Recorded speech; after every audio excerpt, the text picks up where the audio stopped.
তেমন একটা ব্যবধান থাকা উচিত না। একই তো গাছের খেজুর, যদি ফল না হতো তাহলেই বা কি করতে হয়েছে।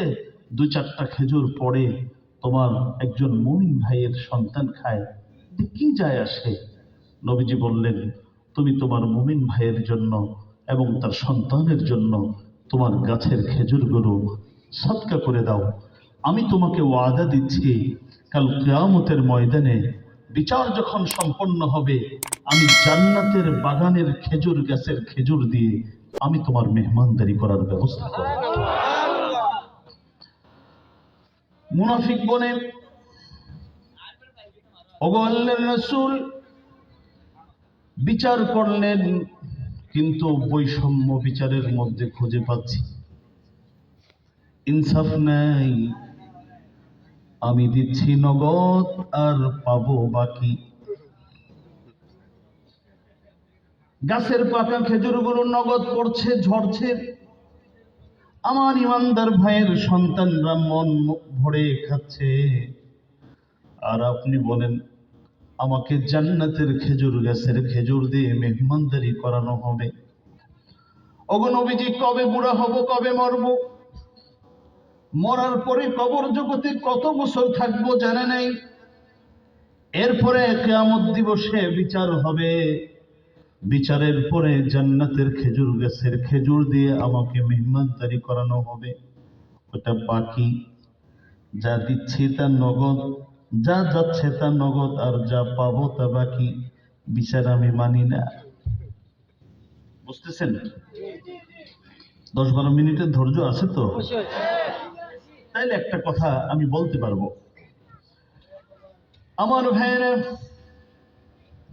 নবী বললেন, দেখো যেটাকে তুমি অনেক দূরের মনে করছো, এটা আসলে দূরে নয়।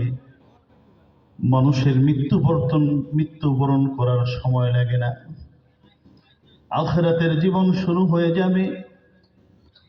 মুমিন যদি ভালো কাজ করে মৃত্যুবরণ করে, তো কবর জগতে গিয়ে একটা ঘুম দিবে, এক ঘুমেই তার কিয়ামত সংগঠিত হয়ে যাবে।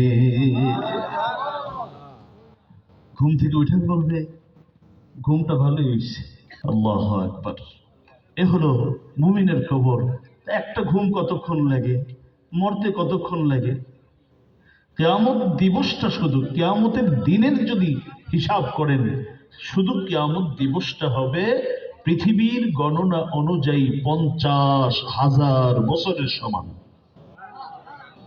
স্বাধীনতা মাত্র 50 বছর, আর কিয়ামতের একটা দিন হবে 50,000 বছরের সমান। 14 গোষ্ঠী না, 28 গোষ্ঠী না, 56 গোষ্ঠী না, 112 গোষ্ঠী না, এরকম হাজার হাজার গোষ্ঠীর বয়স মিলালেও কিয়ামত দিবসের একদিনের বয়স হবে না। তাহলে দুনিয়ার জীবন আখিরাতের জীবনের তুলনায় কিছুই না, তাই না? যাই হোক,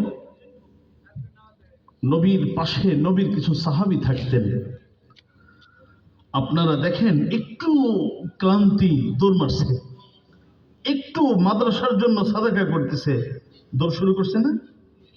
এটা হলো ডিজিটাল মুসলমানের চরিত্র। আর এনালগ মুসলমান সাহাবায়ে কেরামের চরিত্র কি ছিল জানেন?